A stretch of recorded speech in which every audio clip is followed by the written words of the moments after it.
नमस्कार, मैं हूँ गजानन वर्मा। आज हम पढ़ेंगे सर्जन नामक पुस्तक में पाठ नंबर 4 बिहारी। हम कल चर्चा कर रहे थे कि बिहारी ने अपने पद्य के माध्यम से राधा की तो बड़ाई की, किंतु कृष्ण को उलाना दिया है, उपालंब दिया है। वो किसी भी माध्यम से क्या है कि अपना उद्धार करना चाहते हैं, इसीलिए उन्होंने राधा की तो बड़ाई की है और कृष्ण को समय समय पर उलाहना भी दिया है। कल ये चर्चा हम कर रहे थे। आज हम पढ़ते हैं जो कल पढ़े इसके आगे वाला। ये दीर्घ है।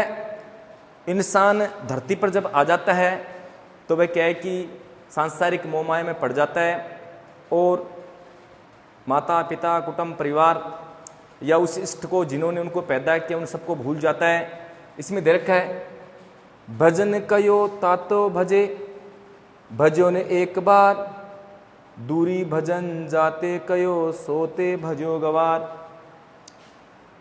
अजो तरियो नाही रहियो श्रुति सेवक इकरंग, नाक वास बेसरी लयो बसी मुकुतन के संग।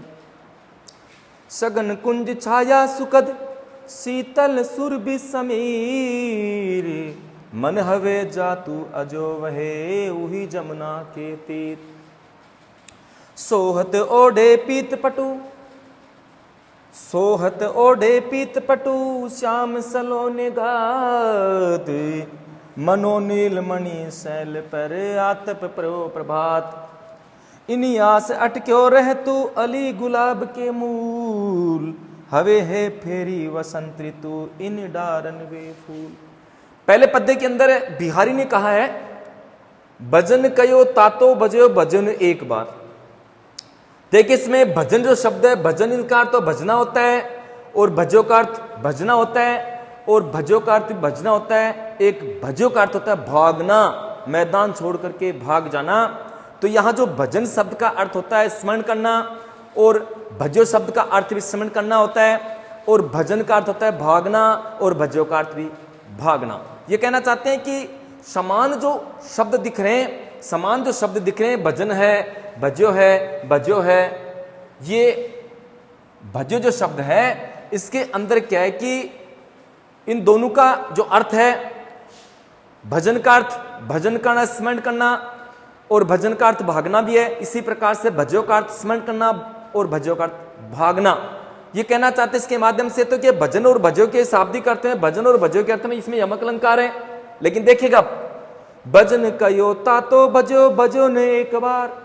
कभी बिहारी कहना चाहते हैं कि मनुष्य अपनी आत्मा में उस भगवान के भजन करने के लिए उस मूर्ख को भजन कयो तातो भजो, भजो ने एक बार, उस मूर्ख गंवार व्यक्ति को भगवान का स्मरण करने के लिए कहा, अपनी आत्मा में उनको धारण करने के लिए कहा, किंतु उन्होंने एक बार भी उनका जीवन में स्मरण नहीं किया।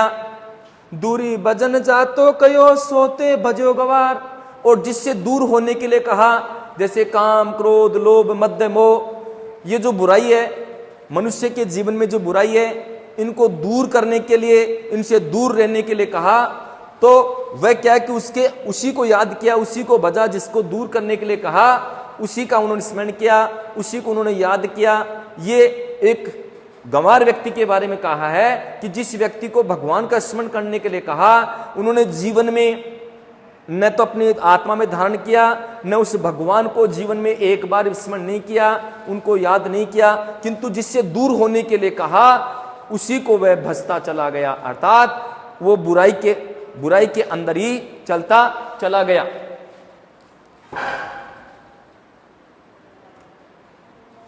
देखिए दोबारा, भजन कयो तातो भजो, ताते भजो, भजो ने एक बार, दूरी भजन जातो कयो, भजो सोते भजो गवार।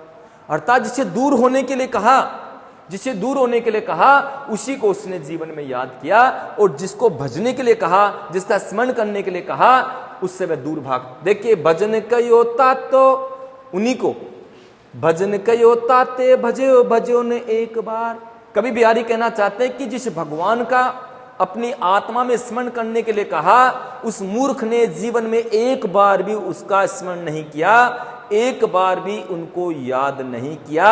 और जिससे दूरी भजन जाते हो कयो सोते भजो गवार, उस गंवार को जिससे दूर होने के लिए कहा, जैसे काम, क्रोध, लोभ, मद, मोह, बुराई, इनसे दूर होने के लिए कहा, तो उसने जीवन में क्या किया, जिससे दूर होने के लिए कहा उसको उन्होंने अपनाया, लेकिन जीवन में भगवान को, उनके स्मरण को एक बार भी याद नहीं किया और इंसान की जिंदगी यूं ही निकल जाती है। नीचे दे रखा है कि कुछ लोगों की विशेषता होती है, कुछ जो मनुष्य के द्वारा आभूषण धारण किए जाते हैं, उन आभूषणों के अंदर एक सबसे बड़ी बात यह होती है कि किसी के सानिध्य के मिलने के कारण उसकी विशेषता ज्यादा बढ़ जाती है, वैसे उनका नाम कम होता है। तो इस 7 नंबर वाले पद्य के अंदर दे रखा है, अजोतरियो ना ही रहियो श्रुति एव सेवती रंग नाकवास बेसरी लहियो ब्रसी मुकुतन के संग। कवि बिहारी कहना चाह रहे हैं, अजीत तरियोना, तरियोना किसको बोलते हैं कि कानों में पहने जाने वाला आभूषण, कानों में पहने जाना वाला आभूषण, जो कि कुंडल कह सकते हैं, कान में पहनने वाला जो भी आभूषण है।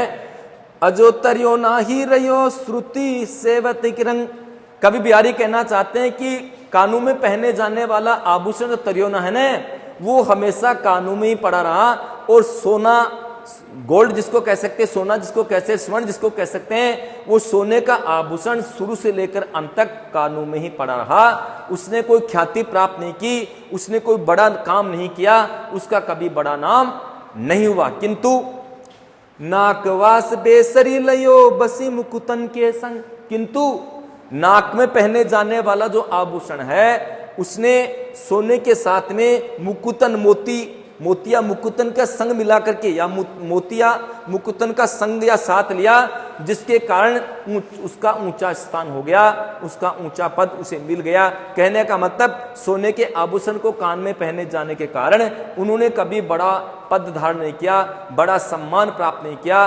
किंतु नाक में पहने जाने वाला आभूषण है, नाकमात बेसरी लयो बसी मुकुतन के संग। मुकुतन किसको बोलते हैं?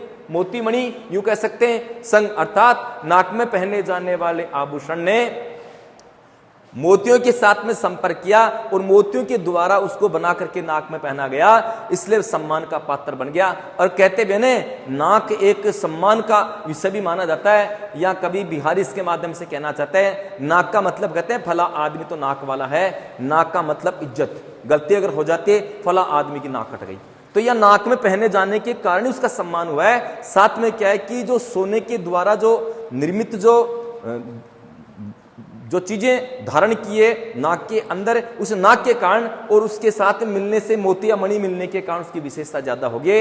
इसलिए क्या है कि कानों में पहने जाने वाला आभूषण जो तरियोना है, उससे ज्यादा सम्मान ये नाक में पहने जाने वाला आभूषण है, उसने ज्यादा सम्मान प्राप्त किया। पहला पॉइंट क्या है, नाक का मतलब इज्जत होता है, सम्मान होता है। दूसरा क्या है कि उसने क्या है कि मुकुतन, मोती मणियों के साथ में साथ ले लिया है, इसके कारण उसका सम्मान इसकी अपेक्षा ज्यादा हुआ। यहां देख है, नाक वास बेसरी लयो बसे मुकुतन के संग, अर्थात उसने मुकुतन का साथ लिया है, मोती मणि का साथ लिया है, इसके कारण उसकी सुंदरता इसकी अपेक्षा ज्यादा बढ़ जाती है। देखिएगा, ये जो श्लोक है 2018 के अंदर आया था, ये तरियोना वाला बोर्ड के अंदर भी आया था, कक्षा 12 के अंदर। तो देखिए, ये जो तरियोना जो शब्द है, ये है कानों में पहने जाने वाला आभूषण, और नाकवास बेसरी बसी मुकुतन के संग। ऐसा भी माना जाता है कि किसी प्रकार के गोल्ड का या सोने का आभूषण जब बनाया जाता है, सोने के द्वारा कितना भी सुंदर आभूषण बना दिया जाए, उसके अंदर कई प्रकार के कांच वगैरह, कई प्रकार के मोती मणि डाल करके उसको सुंदर बनाते हैं। उस हार की चमक दूर से लगती है, उसकी सुंदरता और बढ़ जाती है। अकेला कांच मोती मणि सुंदर नहीं लगता, लेकिन सुंदरता उस सोने के साथ मिलने से उसकी सुंदरता और ज्यादा बढ़ती है, सोने की बढ़ जाती है, और उसमें मोती मणि जो लगा है उसकी सुंदरता ज्यादा बढ़ जाती है। अकेला सोना इतना आकर्षक भी नहीं लगता। तो ये कहना चाहते हैं कि नाक में धारण करने के कारण उसकी सुंदरता उसकी अपेक्षा बहुत ज्यादा बढ़ गई है। इसमें क्या दे रखा है, एक तो तरियोना, एक इसमें श्रुति, अंडरलाइन कर देता हूं, तरियोना, श्रुति, बेसरी, मुकुतन, इन सब के अंदर श्लेष अलंकार है, क्योंकि एक एक शब्द के भिन्न अर्थ है, एक शब्द के भिन्न भिन्न अर्थ हैं, अलग अलग। नीचे वाला 8 में देखे, सगन कुंज छाया सुखद शीतल सुरभि समीर, मन हवे जातु अजो वही जमुना के तीर। ये कहना चाह रहे हैं कि सगन कुंज छाया सुगध शीतल सुरभि समीर, ये जहां पर भगवान श्री कृष्ण ने जीवन यापन किया था उस यमुना नदी के तट पर, तो उस यमुना नदी की सुंदरता के बारे में, क्योंकि वहां कृष्ण कदम की डार पर बैठ करके बांसुरी बजाया करते थे और वहां अनेक प्रकार के पक्षी कलरव करते थे, नदी के अंदर कलरव करते थे, अनेक प्रकार के जो वृक्ष से आमू का सघन वन था, आमू के सघन छाया थी, उनको देख करके बड़ा सुंदर लगता था। तो उन्हीं को आधार मान करके कवि ने बताया कि सगन कुंज छाया सुखद शीतल सुरभि समीर, मनोहवे जातु अजो वहे उही जमुना के तीर। कवि बिहारी कहना चाह रहे थे कि सगन कुंज किसको बोलते हैं? आमू का या वृक्षों का समूह। छाया आप जानते हैं सुखद में शीतलता प्रदान करने वाले, सुखद में आनंद, शीतल, सुरभि का मतलब सुगंधित, और समीर में हवा। मनोमिस मानो, ये मनु शब्द है कि उत्प्रेक्षा अलंकार है। जातु आज भी वैसा ही लगता है, अजो वही वही जमुना के तीर। ये कहना चाह रहे हैं कि पहले जहां यहां भगवान श्री कृष्ण रहा करते थे तो यहां का वातावरण, यहां का आनंद आलोकित था, बड़ा सुंदर था। लेकिन कभी आज भी इनकी सुंदरता के बारे में वर्णन करते हुए कहना चाह रहे हैं कि आज भी वहां अगर कोई जाता है, यमुना नदी के तट पर अगर जाता है, तो आज भी वहां सघन आमू के कुंज है, शीतल छाया बहती है और सुगंधित वहां हवा बह रही है, या बड़ी आनंद, मन को हर्षाने वाली हवा वहां बहती है, ऐसा कवि बिहारी का मानना। ये कहना चाह रहे हैं कि सघन कुंज छाया सुखद शीतल सुरभि समीर। ये कह रहे हैं कि आज भी यमुना के तट पर अगर जाकर के देखते हैं तो पहले की तरह वहां पर सघन कुंज है, सघन कुंजों की छाया, वृक्षों की छाया, सुखद शीतल सुरभि समीर, आनंद प्रदान करने वाली ठंडी सुगंधित हवा आज भी वहां बह रही है। मन हवे जातु अजो वही उही जमुना के तीर। आज भी वहां जाने के पश्चात मन वैसा ही हो जाता है, उस यमुना नदी के तट पर जाकर के मन वैसा ही हो जाता है जिस प्रकार जिस समय भगवान श्री कृष्ण यहाँ करते थे, रहते थे, जब जिस आनंद को प्राप्त करते थे, जिस एरिया को, जिस वातावरण को उस समय जो महसूस किया गया था, आज भी उससे तुलना की जाए तो आज भी जो मन है उस सुखद वातावरण को देख करके मन आनंदित हो जाता है। आज क्या है कि अभी बिहारी इनके बारे में चर्चा करते हुए कहना चाह रहे हैं कि कृष्ण वहां इस समय नहीं है, किंतु आज भी वहां का वातावरण, वहां का एरिया सुखद आनंद प्रदान करने वाला। यहां देवी रखे मनो हवे जातु अजो वही, आज भी मन वैसा ही हो जाता है। कैसे? उही जमुना के तीर, अर्थात उस यमुना नदी के किनारे आज भी जाने पर वहां पर शीतल हवा, सुगंधित हवा, मन को सुकून देने वाली ठंडी हवा बहती है। आज भी वहां जाने पर ऐसा ही महसूस होता है जिस प्रकार भगवान श्री कृष्ण वहां रहा करते थे, वहां कदम की डार पर बैठ करके बांसुरी बजाते थे और जो ठंडी हवा चलती थी, यमुना नदी का जो कलरव जो होता था, आज भी वहां जाने पर वैसा ही महसूस होता है जैसे पहले होता था। तो कहने का मतलब कवि बिहारी ने इस सुंदर वातावरण को देखकर यमुना नदी की सुंदरता के बारे में आज भी वैसा ही वर्णन किया है, क्योंकि वे राधा और कृष्ण की सुंदरता का वर्णन कर रहे हैं। बस कृष्ण की तो उलाना इसीलिए दे देते हैं कि उनके माध्यम से अपना उद्धार करवाना चाहते हैं और राधा की वो बड़ाई करते हैं। बाकी वहां की जो सुंदरता के बारे में, क्योंकि इन्होंने क्या है कि 3 तरह की जो बातें लिखी है, जो बताइए आपको कि नीति, भक्ति और श्रृंगार, ये तीनों चीजों के बारे में तो सुंदरता के बारे में वर्णन किया गया है। सोहत ओढ़े पीत पटु श्याम सलोने गात, मनो नीलमणि शैल पर आतप प्रयो प्रभात। ये कवि कहना चाह रहे हैं, देखिए अभी मैंने आपको बताया था सुखद, शीतल, सुरभि, समीर, इसमें क्या है कि स की बार बार आवृत्ति हुए, इसके कारण इसके अंदर अनुप्रास अलंकार है। याद रखा है पीछे वाले में कि सुखद, शीतल, सुरभि, समीर, एक ही शब्द की बार बार पुनरावृत्ति हुई है, इसके कारण यहां पर अनुप्रास अलंकार है। और ये मनु जो शब्द है, मनु, जनु मनु, इसके अंदर उत्प्रेक्षा अलंकार है। देख दूसरा, सोहत ओढ़े पीत पटु श्याम सलोने गात, मनोनील मणि शैल पर आत प्रयो प्रभात। कवि बिहारी कहना चाह रहे हैं कि सोहत ओढ़े पीत पटु श्याम सलोने गात, सोहत मिस अच्छी लग रही है, ओढ़े मिस ओढ़ना, पीत मिस पीला, पट्टू मिस वस्त्र, श्याम मिस भगवान श्री कृष्ण, सलोने मिस सुंदर, गात मिस शरीर। याद रहेगा गात, शरीर सलोने सुंदर,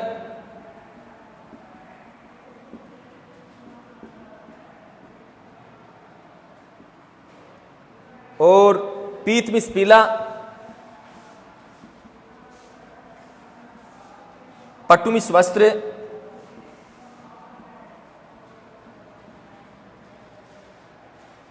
नीलमणि किसको बोलते हैं? नीलमणि किसे? नीलम की चट्टान।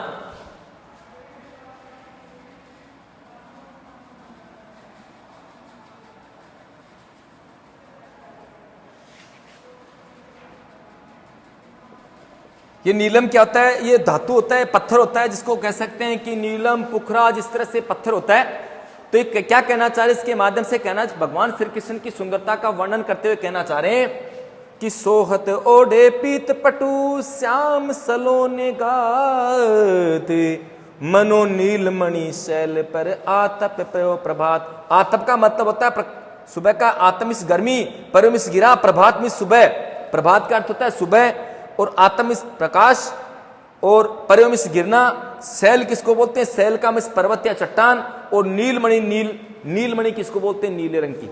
देखिए, सोहत ओढ़े पीत पटु श्याम सलोने घात, कवि बिहारी कहना चाह रहे हैं कि भगवान श्री कृष्ण ने सोहत ओढ़े पीत पटु, भगवान श्री कृष्ण ने अपने शरीर पर जो पीतांबर धारण कर रखा है, जो पीले वस्त्र धारण कर रखे हैं, वो पीले वस्त्र श्याम सलोने गात, श्याम भगवान श्री कृष्ण है, सलोने में सुंदर, गात में शरीर, अर्थात कृष्ण ने अपने शरीर पर जो पीले रंग के वस्त्र धारण कर रखे हैं या पीतांबर धारण कर रखा है, उनका श्यामल शरीर क्या कहा है? सोहत ओढ़े पीत पटु श्याम सलोने घात, अर्थात भगवान श्री कृष्ण ने अपने श्यामल शरीर पर, अपने श्याम रंग के या काले रंग के शरीर पर जो पीतांबर धारण कर रखा है, जो पीले रंग के वस्त्र धारण कर रखे हैं, वो पीले रंग के वस्त्र कैसे लग रहे हैं? मनो नीलमणि शैल पर आतप प्रभात। ऐसा लग रहा है जिस प्रकार से प्रातः काल का समय है, और प्रातः काल के समय जो सूर्य की किरणें, प्रातः काल का समय, और नीलम की चट्टान पे जो प्रातः काल के समय नीलम की चट्टान, अर्थात काले रंग की, नील वर्ण की जो चट्टान है, नीलम के काले रंग की जो चट्टान है, उस पर प्रकाश जब पड़ रहा है, प्रातः काल को जो प्रकाश पड़ रहा है, तो कैसा लगता है? वैसा है कि एक भगवान श्री कृष्ण का श्यामल शरीर पीतांबर धारण करने से लग रहा है। ये कहना चाह रहे हैं। अब देखिए इसके अंदर क्या एक दे रखा है? श्याम सलोने, श्याम सलोने सहस की आवर्ती, सहस की आवर्ती इसमें अनुप्रास अलंकार है। और मनो, मनो जो क्या है कि मनो शब्द के अंदर प्रेक्षालंकार है, मनोजनो इसको बोलते हैं। ये कहना चाह रहे हैं कि सोहत ओढ़े पीत पटु श्याम सलोने गात, ये कहना चाह रहे हैं भगवान श्री कृष्ण ने अपने श्यामल शरीर पर जो पीतांबर धारण कर रखा है, अर्थात जो पीले रंग के वस्त्र धारण कर रखे हैं, वो पीले रंग के वस्त्र ऐसे लग रहे हैं जैसे मनो नीलमणि शैल पर आतप प्रभात। वो ऐसे लग रहे हैं जिस प्रकार से प्रातः काल के समय नीलम की चट्टान पर सूर्य की किरणें पड़ रही है। सूर्य की किरणें कैसे? पीले पीले रंग की किरणें होती हैं, तो पीले रंग की तुलना तो उनके वस्त्र पीतांबर से कर दी, और नीलम की चट्टान, काले रंग की चट्टान, उसकी तुलना कृष्ण से कर दी। तो क्या कहा? मनो नीलमणि शैल, शैल मिस पर्वत या चट्टान पर, आतप मिस गर्मी या प्रकाश, पर मिस पड़ा, प्रभात मिस सुबह। ऐसा लग रहा है कि प्रातः काल के समय नीलम की चट्टान पे सूर्य की किरणें पड़ रही है। ऐसा भगवान श्री कृष्ण का जो श्यामल शरीर है पीतांबर धारण करने से हो रहा है, अर्थात उन्होंने जो पीले रंग के पीले रंग के जो कपड़े धारण कर रखे, वस्त्र धारण कर रखे हैं, पीले रंग के वस्त्र ऐसे लग रहे हैं जिस प्रकार से भगवान श्री ने अपने श्यामल शरीर पर, अर्थात अपने श्याम वर्ण, अर्थात अपने सांवले शरीर पर पीतांबर धारण कर रखा है। ऐसा उनका शरीर इनको देख करके लग रहा है। अंत में दे रखा है, इन्हीं आस अटक्यो रह तू अली गुलाब के मूल, हवे हवे है फेरी वसंत ऋतु इन डारन वे फूल। कवि बिहारी कहना चाह रहे हैं कि इन्हीं आस अटक्यो रह तू अली गुलाब के मूल, हवे है फेरी वसंत ऋतु इन डारन वे फूल। कवि बिहारी कहना चाह रहे हैं कि गर्मी का समय है, ग्रीष्म ऋतु है, और ग्रीष्म ऋतु के अंदर क्या है कि पेड़ पौधे जितने सारे हैं उनके पत्ते जड़े हुए हैं और वो कुमलाए हुए हैं। गुलाब के भी क्या है कि पत्ते गिरे हुए हैं, न उनके फूल आ रहे हैं, सिर्फ पत्ते भी उनके गिरे हुए हैं और खाली डंठल नजर आ रहा है। फिर भी क्या है कि वो जो भंवरा है वो उनकी जड़ों से लिपटा हुआ है, इसी आशा से लिपटा हुआ है कि समय आने पर दोबारा वसंत ऋतु आएगी और इन जो गुलाब का जो पौधा है इस पर दोबारा फूल खिलेंगे और मैं इन फूलों से मकरंद प्राप्त करूंगा। इसी आशा को लेकर के वह उस जो सूखा जो पेड़ है सूखे पेड़ के समान, पौधे के समान जो हो रहा है उस पे इसी आशा को लेकर के अटका हुआ है कि वसंत ऋतु फिर आएगी और वसंत ऋतु आने के बाद दोबारा वसंत ऋतु आएगी। तो ऐसी स्थिति के अंदर वसंत ऋतु जब आएगी तो इन पे क्या है कि फूल खिलेंगे और दोबारा ये हरियाली से युक्त हो जाएगा। देवी रखा इन्हीं मिस इसी इन्हीं आस अटके ऋतु, अटके का मतलब रुका हुआ है, ऋतु रुका हुआ है। अली मिस भंवरा, अली मिस भंवरा,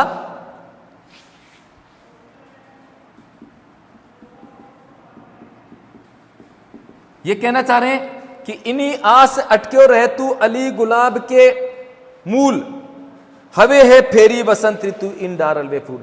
कवि बिहारी कहना चाह रहे हैं कि जो ये कवि बिहारी कहना चाह रहे हैं कि क्या कहना चाह रहे हैं, इन्हीं आस अटके रहतु अली गुलाब। कवि बिहारी कहना चाह रहे हैं कि ग्रीष्म का समय गर्मी ऋतु का समय है और गर्मी ऋतु के अंदर भंवरा है गुलाब के डंठल से, इसी आशा से लिपटा हुआ है, इसी आशा को लेकर रुका हुआ है कि ये गर्मी का जो समय है इस समय तो इन पे न तो फूल है न पत्ते हैं, किंतु समय आने पर क्या है कि इन पे फूल आएंगे, ये दोबारा हरा भरा हो जाएगा, फूल आएंगे और उसके पश्चात फूल आएंगे। इसी आशा को लेकर के भंवरा है वो इसी आशा से लिपटा हुआ है कि दोबारा वसंत ऋतु आएगी। जैसे ही वसंत ऋतु आएगी इस पौधे से दोबारा फूल खिलेंगे और मैं इनका मकरंद चूसूंगा या मकरंद प्राप्त करूं। इसी आशा को लेकर के एक मतलब सूखे के समान जो पेड़ है इसी आशा को लेकर के भंवरा उससे लिपटा हुआ है।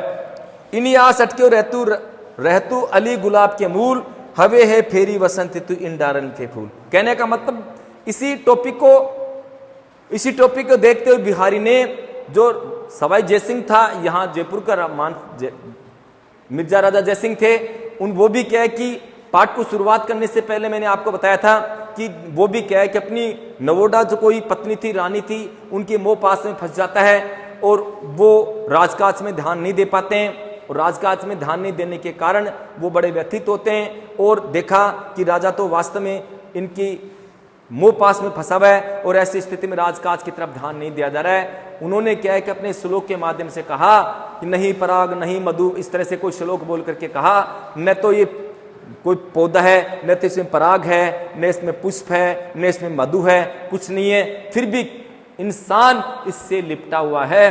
राजा ने उनकी बातों से प्रेरणा ली, उनको ठीक माना और उन्होंने क्या है कि राजकाज में ध्यान देना चालू कर दिया। राजा उनकी वाक चातुर्य को जान करके और उनकी इस अच्छी बात को जान करके उनको ऊंचा पद, सम्मान पद भी दिया गया, ऊंचा पद दिया गया और उसके पश्चात वहां रहने लगे और कवि परिचय अपने जो साहित्य का जो प्रचार प्रसार करने लगे, साहित्य की बातें करने लगे। ये इसी कारण से हुआ क्योंकि वो साहित्य के बारे में गहरे से जानते थे। वैसे अगर राजा को डायरेक्टली कहते तो उनको बुरा मान जाते, किंतु साहित्य के माध्यम से उनको समझा भी दिया और जो रास्ते पर चल रहे थे जिसके कारण उनका बहुत बड़ा नुकसान हो सकता था, उस नुकसान से उनको बचा लिया। इसीलिए बिहारी को श्रेष्ठ कवियों के रूप में माना जाता है क्योंकि उनके पद्य दिखने में बहुत छोटे होते हैं लेकिन उनके भाव, विचार, अर्थ गंभीरता बहुत ज्यादा है। इसे 3 प्रकार के जो श्लोक लिखे हैं, नीति, भक्ति और श्रृंगार। नीति के अंदर न्याय की बातें हो गई, भक्ति की बातें हो गई और तीसरे श्रृंगार अर्थात सुंदरता की चर्चा कैसे की जाए, सुंदरता का बखान कैसे किया जाए, इस पाठ के माध्यम